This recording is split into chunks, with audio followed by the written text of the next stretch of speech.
El narcotraficante albanés Dritan Recepi, quien escapó de Ecuador en 2021, fue arrestado en Turquía gracias a una alerta roja emitida por la Interpol. En 24 horas aumentó el caudal de las centrales hidroeléctricas Coca-Codo y Paute, pero pese a ello los apagones seguirán, aunque con un alto este fin de semana. La sesión inaugural de la Asamblea será el 17 de noviembre y así se adelanta la posesión del presidente Daniel Noboa para el 23 de este mes. El gobierno debe pagar el 13º sueldo a 480,000 funcionarios, lo que suman 1.300 millones de dólares y no hay los recursos. 2 premios Nobel de Medicina exponen en Quito sus investigaciones durante un encuentro internacional. Los palestinos desplazados por la guerra en la Franja de Gaza no tienen albergues, suficiente comida y carecen de servicios básicos. Ecuaterra viajó a la isla Puna, donde una iniciativa privada busca restaurar los manglares que en el país suman 157,000 hectáreas en 6 provincias. 21 horas duró el primer trasplante en el mundo de rostro con ojo incluido. Lo realizó un equipo de cirujanos de Estados Unidos en un hombre de 46 años. Amigos, buenas noches, bienvenidos a Televistazo Estelar este viernes 10 de noviembre de 2023. Arrancamos con información sobre una importante captura internacional que involucra al Ecuador.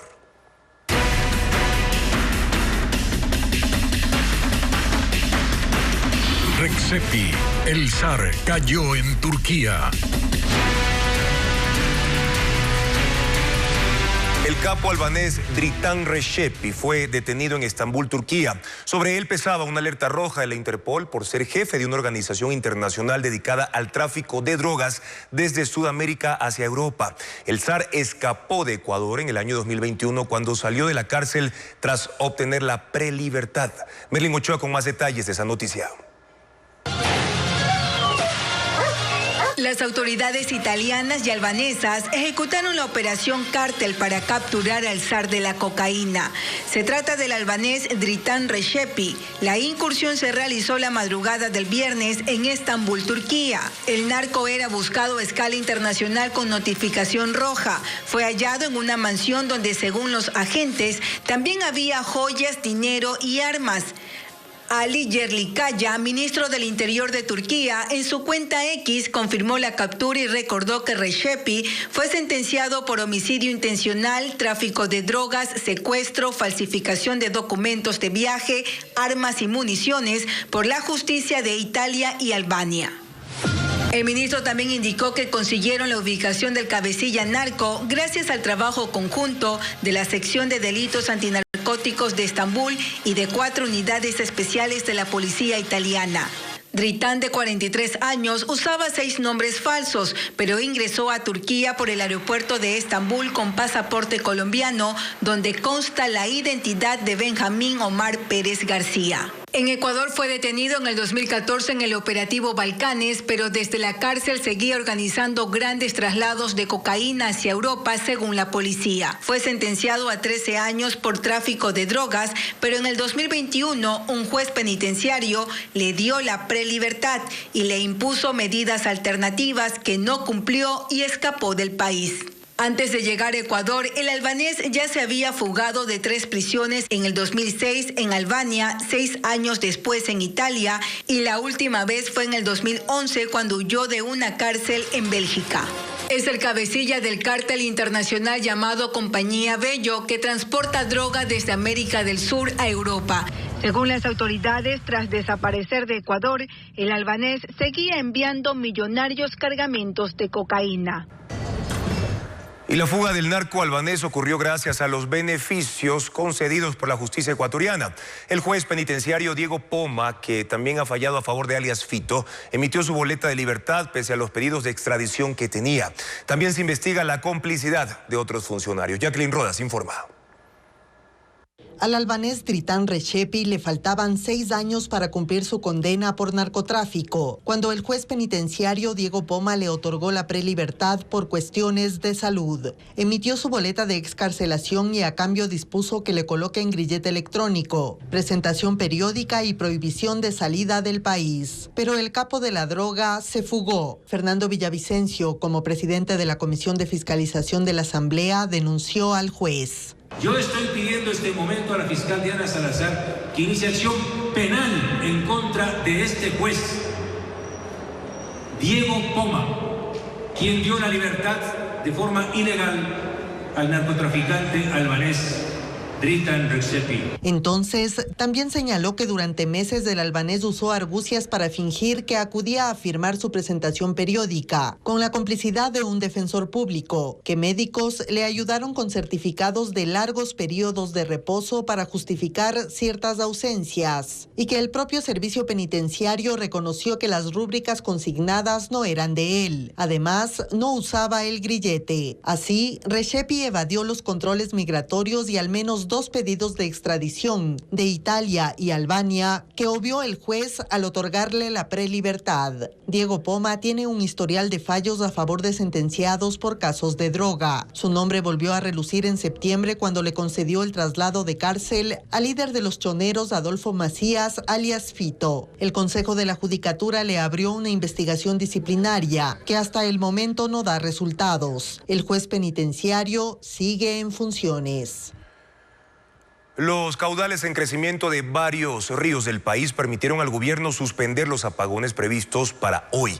Francisco Garcés explica que el aporte de las hidroeléctricas superó el 70% de la energía. En 24 horas las condiciones de los ríos Coca y Paute cambiaron radicalmente. Las lluvias que se mantienen en varias partes del oriente y otras en la sierra ayudan a que los caudales suban y por eso la producción eléctrica mejore. Con las cifras en mano, las autoridades del sector decidieron suspender los racionamientos de electricidad que estaban previstos para este viernes.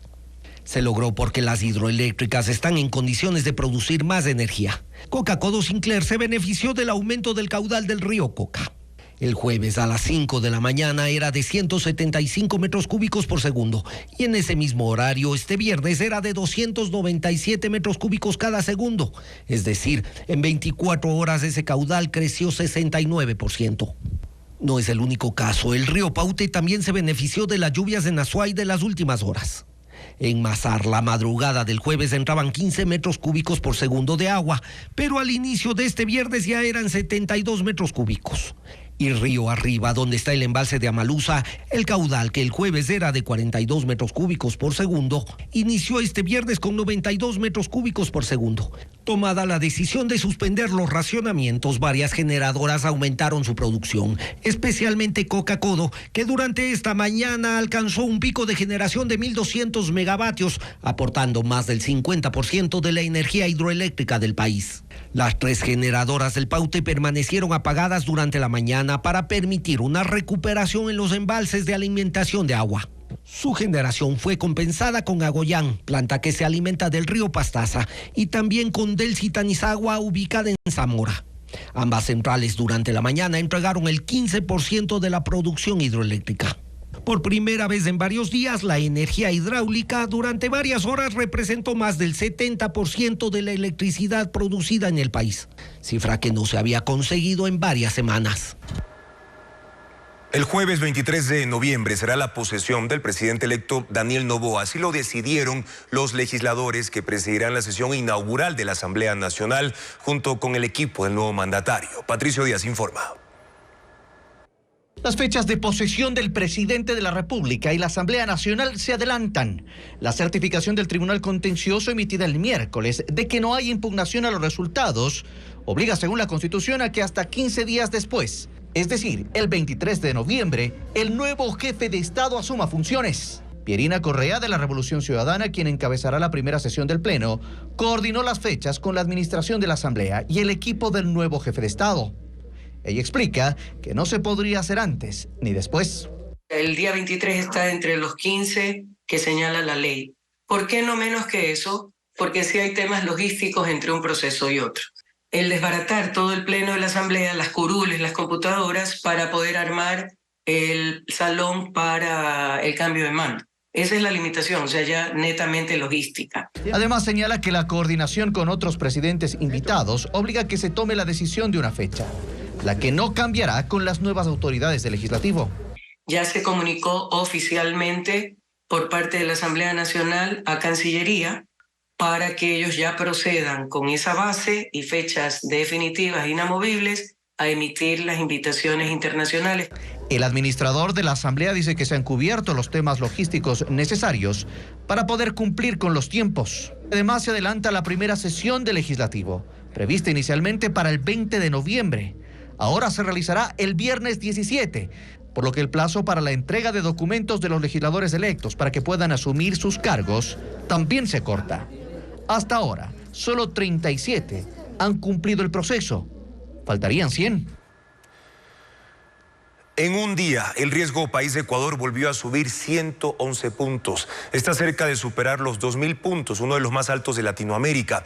Ese indicador que mide la confianza de los inversionistas extranjeros empeoró tras los anuncios económicos de Daniel Noboa en su gira internacional, además de la presentación de un equipo financiero considerado inexperto. Luisa María Heredia con el análisis.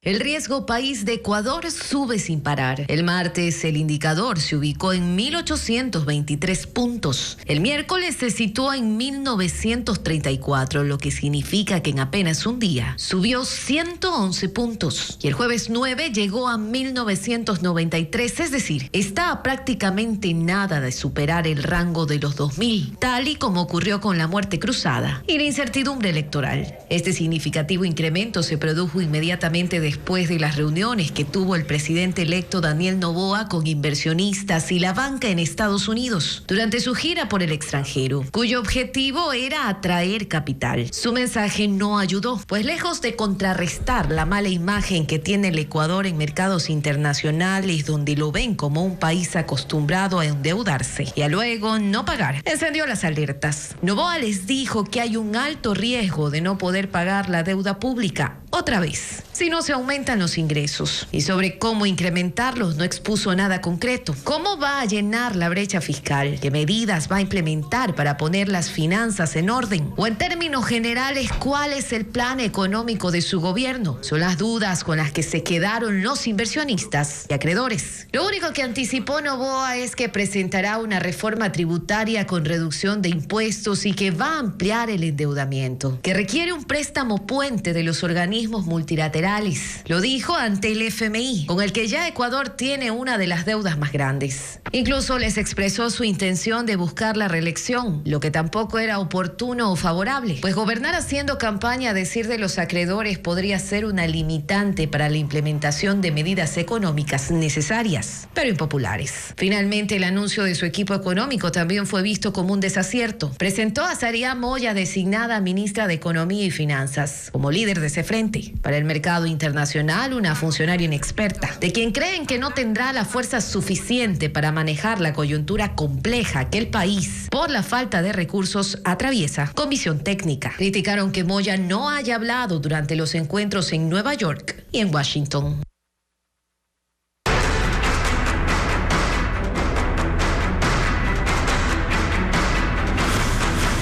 Gaza. ¿Cómo parar la guerra? Israel abrió una ventana de 4 horas para la evacuación de civiles desde el norte de la Franja de Gaza. Miles de personas lograron salir, pero antes y después de las pausas humanitarias, Israel descarga intensos bombardeos, algunos en las mediaciones de hospitales que sirven de hecho como refugios. Pedro Jiménez actualiza el panorama en territorio palestino. La escalada militar de Israel se consolida con la presencia de tropas terrestres y los bombardeos de la Fuerza Aérea sobre objetivos del grupo Hamas. Pero estos han caído también en las inmediaciones del hospital indonesio y la clínica Al-Shifa en la Franja de Gaza, ejerciendo más presión sobre las deterioradas capacidades médicas de esos centros y las condiciones de albergue para miles de palestinos. Se reportan innumerables víctimas por los ataques de anoche que los residentes del área describieron como una pesadilla. Con la luz del día se activó un nuevo corredor humanitario para permitir la salida de más gente. Apenas 4 horas para evacuar hacia el sur de la Franja de Gaza. pero Derechos Humanos de Naciones Unidas advierte que no hay un solo lugar seguro y pide investigar los que llama ataques indiscriminados de Israel. Reportan también la muerte de más de 100 funcionarios de la Agencia de la ONU para Refugiados Palestinos desde que se inició el conflicto. Las acciones de Israel se desarrollan también contra milicianos de otras facciones distintas a Hamas, en Jenin, ciudad palestina en Cisjordania, donde las fuerzas de Israel activaron la que dijeron fue una operación antiterrorista que se prolongó por varias horas y dejó 14 palestinos muertos. En Gaza, mientras tanto, brigadas terrestres de Israel desarrollan incursiones en casas y edificios aún en pie para localizar y desmantelar instalaciones militares del grupo Hamas. Los palestinos huyen en masa hacia el sur de la Franja de Gaza en busca de un lugar seguro, pero aunque en esa zona se centra la ayuda humanitaria, los refugiados están en condiciones precarias. No hay albergues ni servicios básicos y la comida es escasa. Mirly González con las imágenes de lo que sucede. Es una larga y peligrosa travesía la que emprenden miles de palestinos que huyen del norte de la Franja de Gaza. Viajan en multitudinarias caravanas. Acataron la orden de evacuación israelí luego de salvarse de ser alcanzados por los bombardeos. Más de 5.000 personas llegan diariamente y ya no hay albergues disponibles. Cada espacio en los edificios es usado por mujeres y niños para resguardarse. No tienen comodidades, pero al menos están bajo un techo, dicen. A otros les tocó improvisar campamentos en las plazas y cocinar al aire libre. Encienden fogatas en los callejones para preparar pan con la poca harina que encuentran y alimentan el fuego con desechos que sacan de la basura. La ayuda humanitaria se centra en esta zona del territorio palestino, pero como dicen representantes de la ONU, es solo una gota en el mar de necesidades que hay. La oferta indiscriminada de fármacos mediante las redes sociales y en sitios no autorizados alerta a las autoridades quienes vigilan las denuncias de ese tipo. Se conoció que en el último caso detectado en el país los tratamientos eran vendidos a menor precio para captar a más víctimas. Bessie Granja con el seguimiento de esos hechos. El último caso de venta clandestina de fármacos falsificados y adulterados, cuya red delictiva operaba en 3 ciudades del país, revela cómo actúan quienes se dedican a este delito para captar a sus víctimas. Según el informe de inteligencia policial, encontraron fármacos especializados para el tratamiento del cáncer de médula ósea, coronavirus, hemofilia y otras enfermedades catastróficas, que se vendían hasta con un 60% de descuento y a través de redes sociales, como Facebook y WhatsApp. Una práctica que está siendo aprovechada por personas que, sin importarles la salud de los pacientes, logran evadir los controles de las autoridades.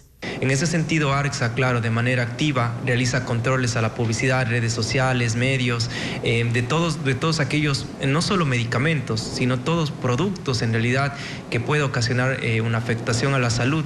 Pero al parecer no son suficientes, pues es común ver en las redes sociales la venta de fármacos de todo tipo, como este tratamiento para mujeres que desean mejorar la ovulación, o este más grave, utilizado para practicar abortos.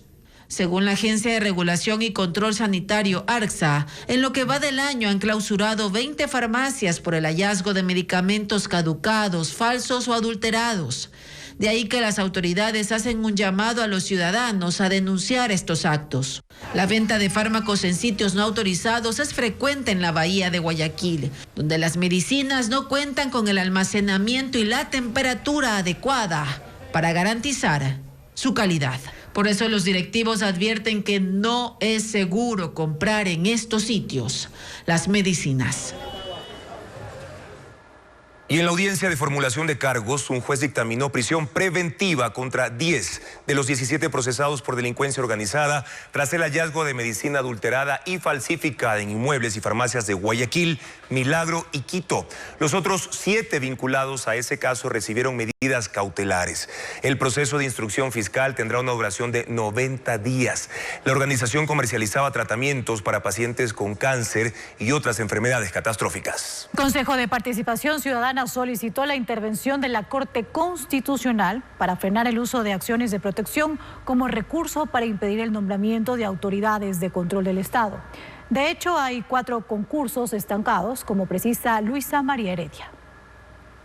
4 concursos de selección de autoridades a cargo del Consejo de Participación Ciudadana y Control Social enfrentaron 28 acciones de protección en los últimos meses. Los recursos han sido interpuestos ante la justicia por postulantes o terceros interesados, con la clara intención de impedir que avancen. El único que pudo concluir fue el de Contralor General del Estado, pese a los 10 recursos para obstaculizar lo que en el camino se presentaron. La elección del defensor público lleva 8 meses estancada. Por ese proceso se han interpuesto 7 acciones de protección y rigen 2 sentencias, que incluso se contradicen. Una ordena suspender y otra continuar con el concurso. Por la renovación parcial del Consejo Nacional Electoral, que implica elegir 2 vocales principales y suplentes, se presentaron 10 acciones de protección. Una de ellas se volvió el concurso a una etapa inicial, la convocatoria para postularse, cuando ya había concluido la calificación de méritos de 165 aspirantes, y por la designación del titular de la Superintendencia de Bancos y una terna enviada al Consejo. Hay un recurso interpuesto para evitar que les sigan poniendo obstáculos. Los consejeros de participación por unanimidad resolvieron presentar a la Corte Constitucional una acción de interpretación para que se analice la situación y se reafirme la facultad de elegir funcionarios de control del Estado que tiene el organismo, tomando en cuenta que hay un abuso indiscriminado de recursos para frenarlos. Esperan un pronunciamiento rápido.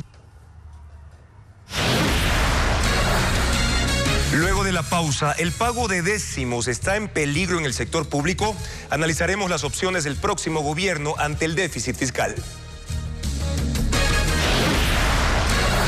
Además, un hombre que quedó sin rostro en un accidente laboral se convirtió en el primer caso exitoso de trasplante de ojo entero. La historia al volver.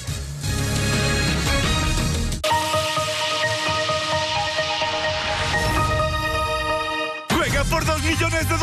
Compra pozo a solo $1 y atrévete a ganar.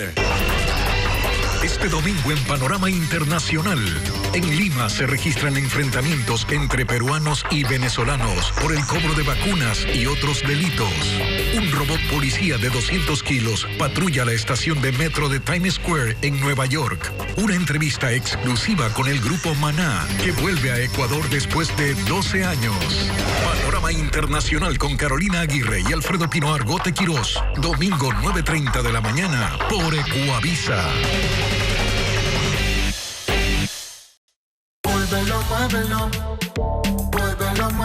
Mueve tu dinero y gana hasta $200. Participa pagando tu planilla de servicios con tu cuenta de ahorro solidario o tarjeta Salia. Hazlo fácil a través de nuestros canales. Banco Solidario te devuelve el valor de tu planilla. Abre tu cuenta en línea, muévela y gana.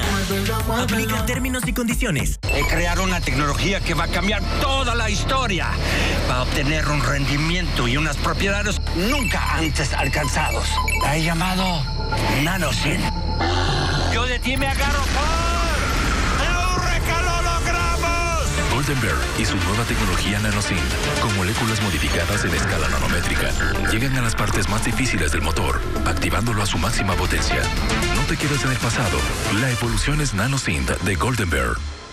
Deja que tu pasión siga creciendo y celebra en la plataforma de pronósticos del Ecuador. Ven y siente la pasión de los pronósticos deportivos. Diviértete y gana con los mejores juegos. Llegó el Mavesa Motor Show. Cumplimos 91 años y tenemos 91 razones para celebrar. Te esperamos con beneficios únicos y las mejores marcas Hino, ZX, Citroën, TS Automóviles, Skywell, Dongfeng, Newcom, neumáticos, servicio técnico y repuestos. Mavesa Motor Show, del 6 al 30 de noviembre a nivel nacional. Grupo Mavesa. Sabemos que tu sueño va más allá de una casa o de un título, porque detrás de ellos hay un propósito que te mueve a ayudar a otros a ser su mejor versión y encontrar cada día una oportunidad para crecer. A vivir en pro del planeta, porque sabemos cuán importante es tu propósito. En pro de ti, Produbanco.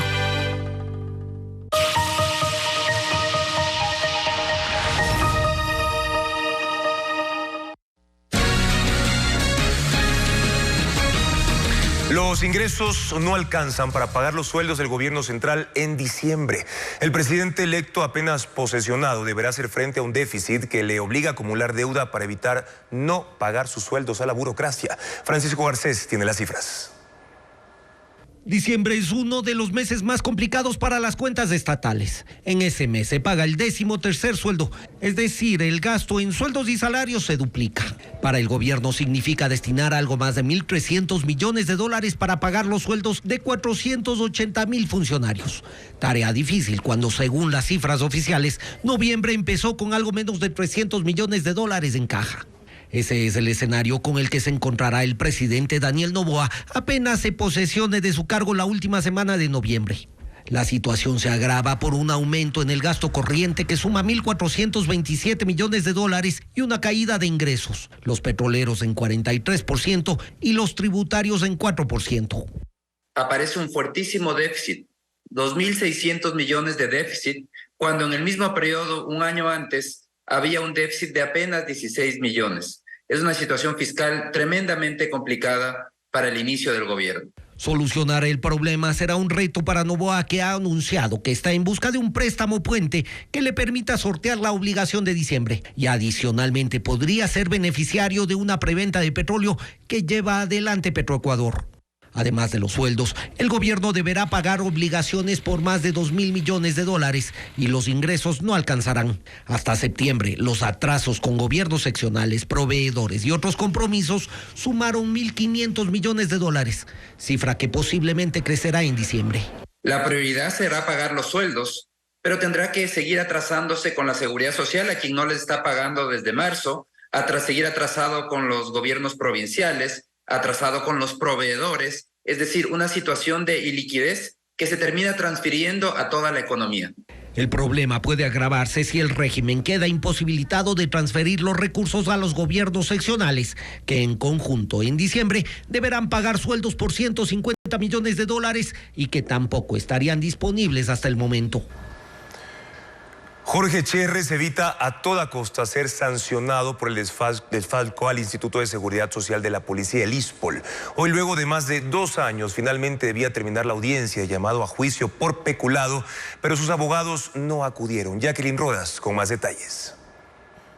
Son incontables los incidentes provocados en el caso ISPOL para evitar la sanción de los implicados. Este viernes, luego de 2 años y 17 convocatorias a audiencia preparatoria de juicio, finalmente iba a darse el último día de la diligencia, previo a que la jueza emita su fallo. Pero los abogados de Jorge Cherres no comparecieron. Se les llamó insistentemente al teléfono y no contestaron. La jueza Irene Pérez rechazó esta actuación. Se los multó con $900 a cada uno y se remitió el caso al Consejo de la Judicatura para que les abra un expediente disciplinario. Así reaccionó el director del ISPOL. Total indignación, es un nuevo proceso de revictimización para 90,000 familias de la Seguridad Social Policial. Ustedes han podido ser testigos directos de esta serie de argucias. Esta ha sido la tónica en los procesos penales por el millonario desfalco al Seguro Social Policial, que en inicio se calculó en $900 millones y hasta el momento no hay condenas. Cherres, el intermediario financiero que se encargó de las supuestas inversiones, está prófugo. Lo busca Interpol y su último destino conocido fue México. También es procesado en Estados Unidos por conspiración para cometer lavado de activos. La justicia de ese país busca confiscar $72 millones de su empresa IBECorp y lo señala por pagar sobornos a funcionarios del ISPOL para obtener las inversiones. En la causa que hoy volvió a posponerse, Jorge Cherres es procesado por peculado en la recompra irregular de bonos por 216 millones, junto con otras 9 personas, entre ellas el exdirector de riesgos del ISPOL, John Luz Uriaga, sentenciado en Estados Unidos, y 2 generales de policía en servicio pasivo que dirigieron el Seguro Social de la Policía.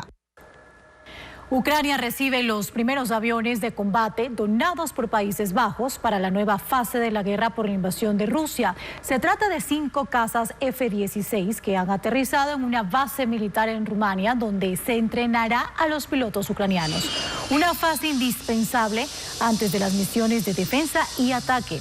El ofrecimiento de naciones europeas para el fortalecimiento de la Fuerza Aérea de Ucrania es de 60 aviones indispensables precisamente para enfrentar la superioridad militar aérea de Rusia.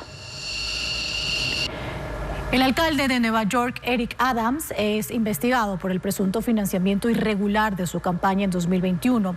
El FBI conduce la indagación que, según medios estadounidenses, estaría relacionada con la presunta recepción de fondos extranjeros canalizados por testaferros. Agentes federales han incautado el celular y otros dispositivos electrónicos del alcalde que pudieran tener información. Adams ha dicho que no tiene nada que esconder y que seguirá colaborando con las autoridades.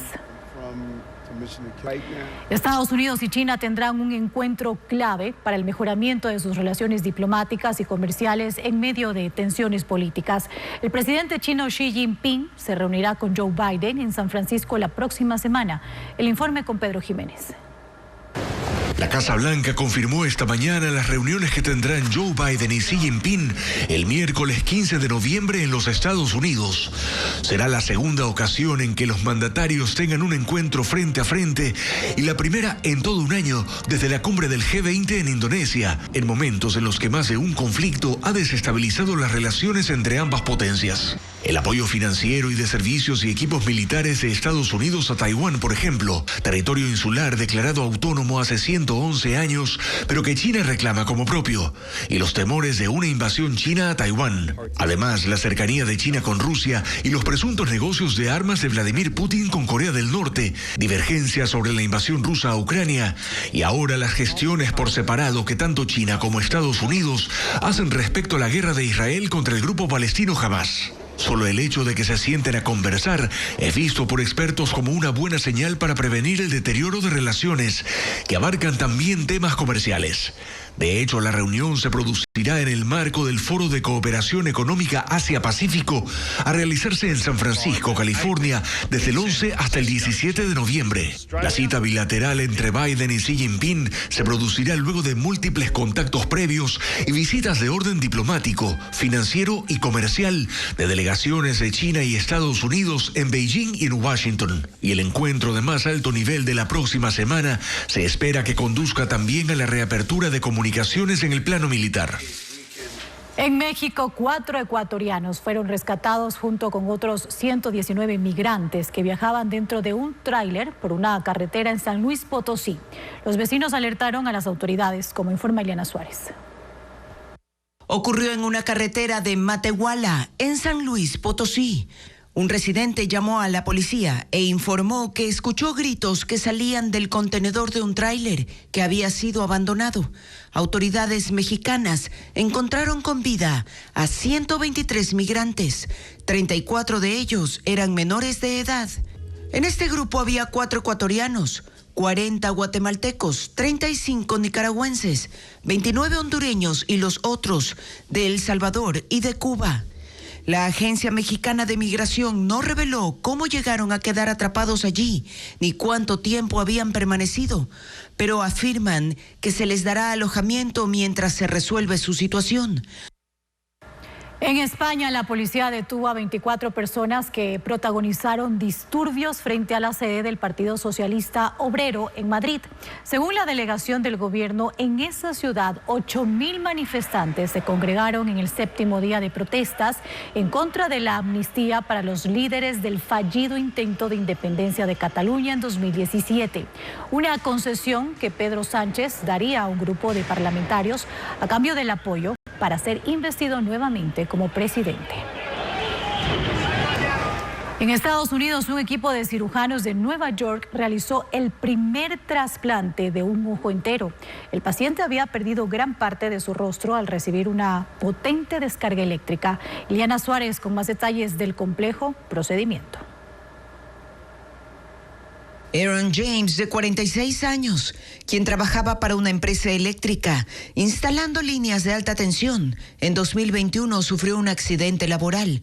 Su cara tocó accidentalmente un cable y recibió una descarga de 7.200 voltios. Esto le dejó graves lesiones. Perdió el ojo izquierdo, los dientes superiores, toda la zona de la mejilla izquierda, parte de su barbilla y el brazo izquierdo desde el codo hacia abajo.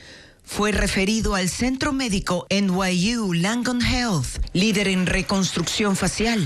Allí fue intervenido el pasado 27 de mayo para el primer trasplante de un ojo entero del mundo. La innovadora operación consistió en extraer parte de la cara y todo el ojo izquierdo de un donante e injertarlos en el receptor. El doctor Eduardo Rodríguez fue el cirujano que lideró esta operación histórica y el responsable de diseccionar parte del rostro del donante. Entonces, realizaron todas las conexiones de cada uno de los nervios. El procedimiento duró 21 horas, fue extremadamente complejo y este es el resultado. Aunque el proceso es considerado un hito en la medicina, el párpado izquierdo aún no se abre, pero los médicos dicen que el ojo ya recibe flujo sanguíneo. Todavía no se sabe si el paciente recuperará realmente la vista, pero Aaron asistirá puntualmente a las citas mensuales para su seguimiento. Desde este viernes, la agenda cultural en San Borondón está marcada por obras de teatro. Diego Cuenca describe los eventos que se organizaron desde hoy.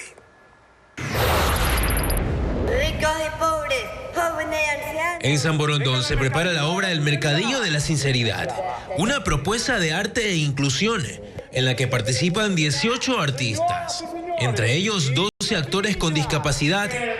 La mayoría tiene síndrome de Down.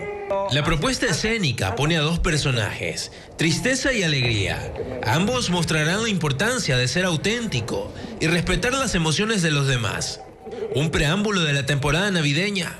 Es una adaptación de la obra El Baratillo de la Sinceridad, del escritor ecuatoriano José Martínez Queirolo, y se realizará el próximo 3 de diciembre, a las 11 de la mañana y a las 4 de la tarde, en el Teatro Sánchez Aguilar. Un ciudadano de Albania fue asesinado a tiros afuera de un hospital en Guayaquil.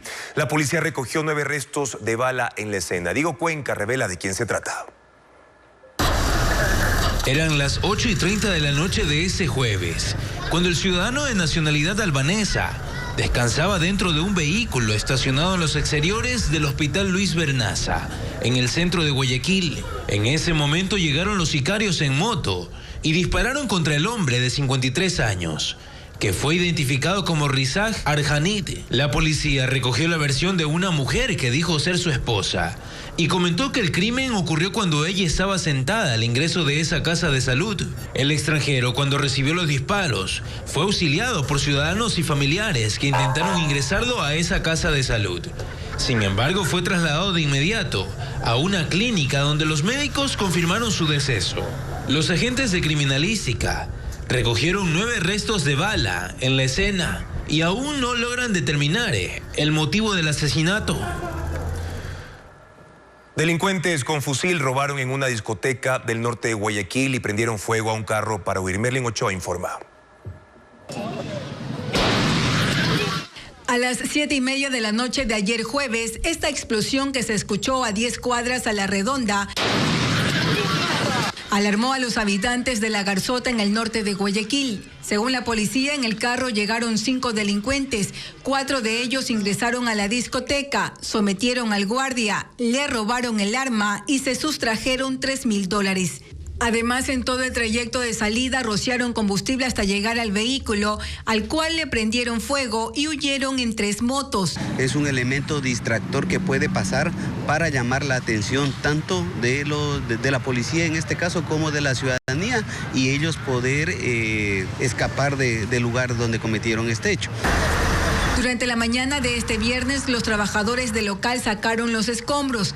El establecimiento está en una zona altamente concurrida, donde hay otros 40 negocios. Asimismo, está a media cuadra de un centro comercial. El agente también indicó que hace 15 días realizaron un operativo en esta discoteca. Hemos encontrado personas que tienen antecedentes penales, pero obviamente no tienen boletas pendientes. Entonces creemos que ese lugar sí están llegando personas que han sido antes infractoras de la ley. El carro también habría sido robado. El tercer día lograron controlar en un 90% el incendio forestal en la comuna de Xiña del cantón Nabón en Azuay. Para hacerlo trabajaron juntos 70 pobladores y 40 bomberos de Nabón, Oña y Cuenca. El fuego ha consumido 160 hectáreas de vegetación desde el miércoles al mediodía, cuando comenzó ya el incendio. Pequeños focos siguen activos hasta el momento, por eso los rescatistas prevén que este sábado ya termine.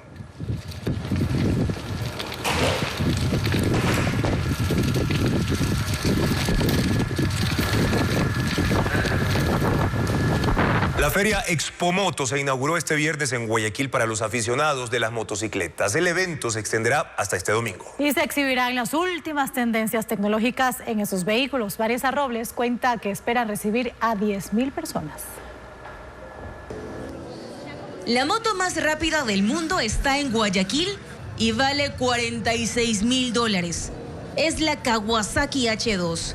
Tiene un motor supercargado de 1.000 centímetros cúbicos, con los sistemas de seguridad más modernos, frenos con antibloqueo y antideslizante. Este otro modelo, por ejemplo, se caracteriza porque el plástico no se raya. O esta, que posee velocidad crucero, es decir, que el conductor puede programarla para rodar sin acelerar. Pero también están las motos eléctricas. Este scooter de alta gama, con la batería cargada, recorre 90 kilómetros a una velocidad máxima de 68 kilómetros por hora. El motor va en la rueda y es impermeable. Todo esto es parte de Expomoto 2023, donde 30 marcas exhiben las últimas tendencias tecnológicas en estos vehículos. Los modelos clásicos de cross, pista, deportivas y de turismo ha llamado la atención de clubes de motociclistas que recorren los stands. Las motos ninja, las motos de deporte muy bien, muy chévere, pero las clásicas se vienen con fuerza ahorita. Hasta septiembre de este año se han comercializado 147.356 motos en Ecuador. La feria espera recibir a 10.000 asistentes.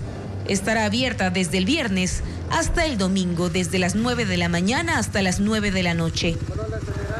Ecuador es sede de un curso internacional sobre los avances de la medicina. Cuenta con la participación de 17 expertos extranjeros, entre ellos 2 ganadores del Premio Nobel en el área de salud. Greg Semenza, ganador del Premio Nobel de Medicina en 2019, es uno de los 17 expositores internacionales del evento La Vanguardia de la Medicina Interna, que se desarrolla en Quito hasta el domingo. Expuso su investigación sobre la respuesta de las células a la reducción de la cantidad de oxígeno, que permitió desarrollar tratamientos más efectivos contra el cáncer. Dice que la ciencia ha logrado en los últimos años importantes avances en la lucha contra esa enfermedad. Las nuevas terapias usan fármacos que tratan directamente a las células cancerosas sin afectar a las células normales. Se llaman terapias dirigidas. En este curso se impartirán más de 50 charlas sobre innovación médica. Varias están relacionadas con el cáncer, como técnicas para una rápida detección de la enfermedad en el pulmón, tratamientos para el cáncer de mama y los beneficios de la radioterapia, además de un taller especial sobre diabetes. Tenemos aproximadamente 500 personas. Hay estudiantes de medicina, hay médicos residentes, hay médicos rurales, hay médicos especialistas de las diferentes subespecialidades de la medicina interna. Este sábado la exposición más destacada es la de otro premio Nobel de Medicina, Bruce Beutler, quien ganó el premio en el 2011 por su trabajo en el campo de la inmunología. Loja, Pastaza y Carchi están de fiesta y lo celebraron con pregones cívicos. Vanessa Robles resumió las celebraciones que iniciaron este viernes y se extenderán hasta fin de mes.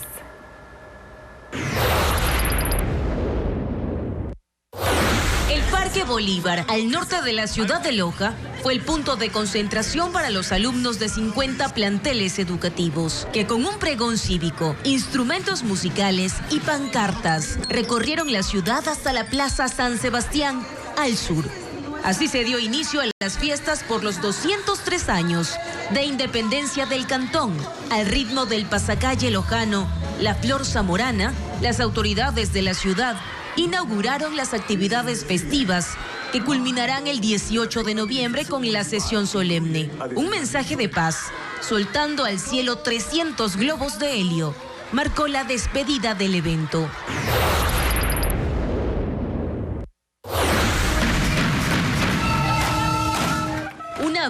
de gala con instrumentos autóctonos de la Amazonía, quenas, zampoñas, flautas y tambores, concentró las miradas de los habitantes del Puyo. Las personas se sentaron en las veredas de sus casas a observar el desfile, que recorrió 15 cuadras del centro de la ciudad.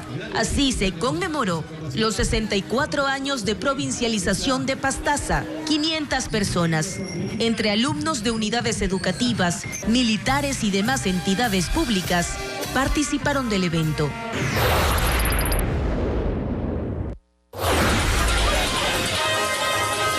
La Diablada de Píllaro y otros personajes tradicionales, gigantes carrozas, danzas folclóricas y trajes típicos de la Sierra Ecuatoriana marcaron el ritmo del colorido pregón. Después de las 9 de la mañana, 150 delegaciones de 6 cantones de Carchi celebraron también los 143 años de provincialización. La caminata recorrió 2,5 kilómetros hasta el Parque Isidro Ayora. Los asambleístas más votados tendrán un repaso de la sesión de instalación del legislativo el próximo miércoles. Además de la elección de autoridades, se cumplirán otros procedimientos. Patricio Díaz indica que los legisladores recibirán una explicación del mural del Salón del Pleno. Pierina Correa dirigirá la sesión inaugural de la Asamblea. Patricio Carrillo, según la ley, sería el subdirector. Y Valentina Centeno, de ADN, será la secretaria de la cita. Son los 3 asambleístas más votados que deben presidir esa jornada, en la que el Pleno se centrará en la elección de las autoridades. Antes, se realizará la selección de 5 asambleístas que deberán verificar las credenciales y constatar la identidad de los 137 legisladores para asumir el cargo. Es donde se podrían presentar inconvenientes porque el correísmo ha insistido en que Patricio Carrillo tiene prohibición de ser funcionario por haber sido censurado cuando fue ministro. No les corresponde un análisis jurídico. Si es de dar la lucha política, pues la daremos porque Patricio Carrillo es un representante fiel de la ciudadanía. Si eso se supera, entrarán a la elección de autoridades. La primera será la del presidente del legislativo. Cualquier legislador propondrá un candidato y si tiene los 70 votos, asume el cargo y la dirección en ese instante de la sesión. Luego viene la elección de las 2 vicepresidencias y los 4 miembros del CAL. Estas vocalías saldrán de las bancadas legislativas constituidas. Podrían ser 5. La Revolución Ciudadana construye el Partido Social Cristiano ADN y la bancada ética y política que se está conformando y que pondría un rival al social cristiano Henry Kronfle en la búsqueda de liderar la Asamblea. Que hemos tomado la decisión de poner, y lo digo como primicia, un candidato o candidata a la presidencia de la Asamblea. Luego de esas designaciones se elegirán secretario y prosecretario, mientras la conformación de las comisiones legislativas se dejará para los siguientes días. Pero no será todo en la sesión inaugural. Los legisladores recibirán una explicación del mural de Osvaldo Guayasamín que está en el Salón del Pleno. El próximo miércoles, además, los asambleístas que dirigirán la sesión tendrán un repaso de los procedimientos a seguir en la reapertura de la Asamblea Nacional. El país vive una suerte de parálisis. El gobierno que termina y el gobierno que llega no generan emociones ni certezas en una sociedad que sin mayores insumos le apuesta a que las cosas puedan mejorar. Si el país fuera una fábrica, tendríamos que compararlo con una que tiene 2 grandes máquinas. Una que se está apagando y que va a ser reemplazada por otra que todavía no se enciende. En ese escenario, evidentemente las cosas suceden más lentas y hasta con grima. No hay velocidad, no hay producción de contenidos, no hay aquello que caracteriza a una administración eficiente. La generación de certezas. El empresariado cuenta que tiene expectativas, es decir, una ilusión. Y sí, quieren que al nuevo gobierno le vaya bien, que tome las decisiones adecuadas. Tienen toda una lista de buenos deseos y una lista aún más grande de cosas que quisieran saber. No tenemos seguridad, hoy no tenemos buenas carreteras, hoy no tenemos electricidad, hoy tenemos incertidumbre en temas de salario básico unificado, incertidumbres en temas tributarios, y todo eso pesa en contra. Pero no hay respuesta, y entonces el país colmado de problemas acumula uno más que el silencio del gobierno electo hace demasiado ruido. Y ese vacío ruidoso es llenado por el ánimo social con votos de confianza, por voces que dicen pero si no lo dejan que se posesione siquiera. Y no radica en la apuesta el problema, sino en su fundamento, en sus razones. Ojo, que nadie le está pidiendo resultados a quien no detenta el poder. Lo mismo que nadie espera nada de quienes van de salida, pero es que no es muy normal tampoco esa anomia en la que se estanca la sociedad como resultado de la ausencia de una hoja de ruta, que resulta necesaria en un país complicado, donde la calidad de la democracia es deficiente y la crisis de seguridad y empleo y política están vivas y colean. Si no hay ese acuerdo, esa predisposición para sacarle al país adelante, simplemente veremos pasar el tiempo bajo las condiciones de inseguridad y afectados seriamente por el fenómeno del Niño. Pero mientras las cosas pasan, la sociedad pedalea en el mismo terreno y es como si hubiera una suerte de consenso en aceptar como normal la ausencia de norte y los silencios autoimpuestos en este momento tan particular en el que el país se encuentra paralizado entre dos aguas, la que se está yendo sin que se termine de ir y la que llega y no termina de llegar, pero todo bien, que nada nuevo pasa. Todas las crisis que golpean al país ya nos son conocidas. Ecuador fue sede por tercera ocasión del Foro Económico de Mujeres, un evento que aborda temas de género e igualdad. Participaron exponentes de 13 países. Equidad. 50 mujeres compartieron sus experiencias en el ámbito laboral, económico y empresarial en el Women Economic Forum. Esta iniciativa nació en India en el 2015 y por tercera vez se desarrolló en Ecuador. Contó con la participación de representantes de 13 países, como Argentina, Colombia, Chile, España y Estados Unidos. Esta edición tuvo 5 ejes: negocios, sostenibilidad, innovación, empleabilidad y educación.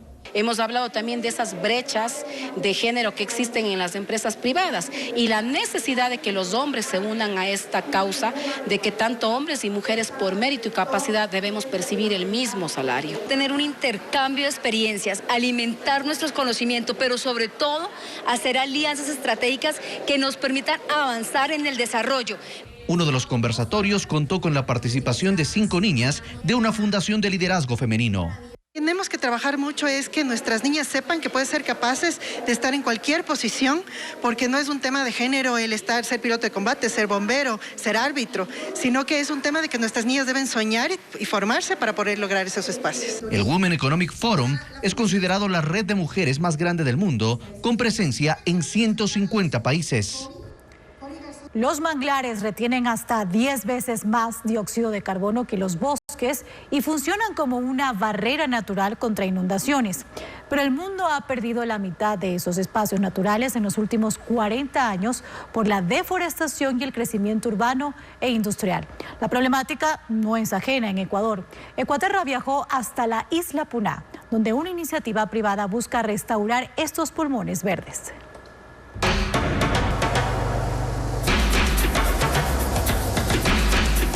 A simple vista son raíces y ramas retorcidas que se entrelazan y sumergen en estuarios, pero este enredo vegetal compone un ecosistema único con una importancia vital en la naturaleza. Son los manglares.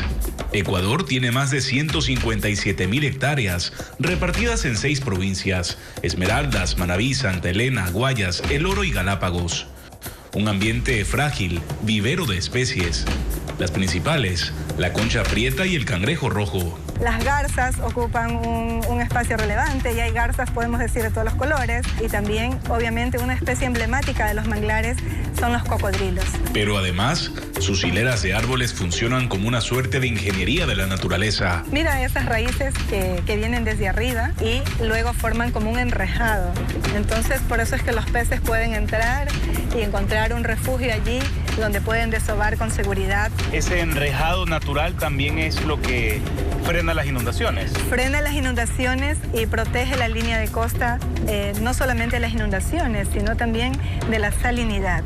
Pese a todas sus bondades, en los últimos 40 años Ecuador ha perdido un área de manglar equivalente a casi el doble de la superficie de ciudades como Quito o Guayaquil. Esta reducción se debe a factores como la deforestación, el crecimiento industrial y la expansión urbana. Por ello, recuperarlos es esencial.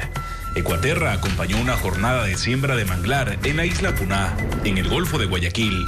Primeramente, se la saca de la funda y se la saca del cielo. Y viene, coge y la siembra. En la funda la vuelve y la pone acá, porque esta no la podemos dejar botada.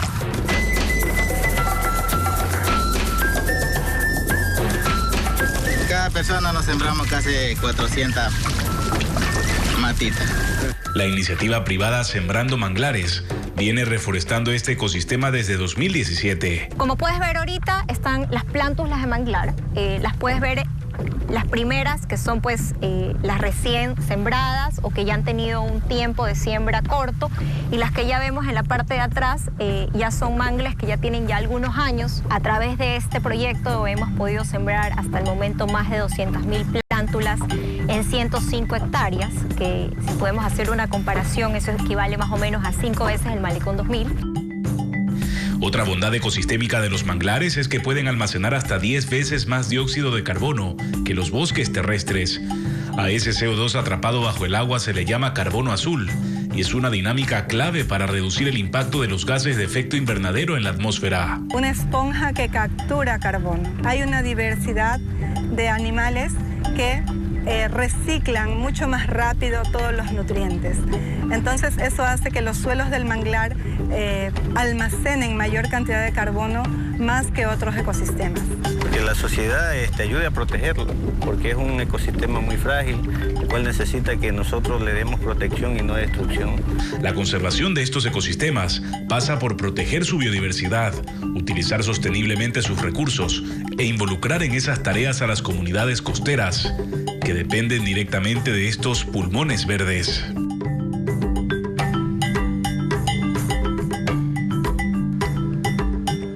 Homenaje es el nombre de la obra del artista Alice Trepp, en la que muestra esculturas de tamaño real de personas afroecuatorianas. Con ello busca destacar y promover a ese grupo étnico y su cultura. María Belén Goncalves nos muestra las expresivas figuras.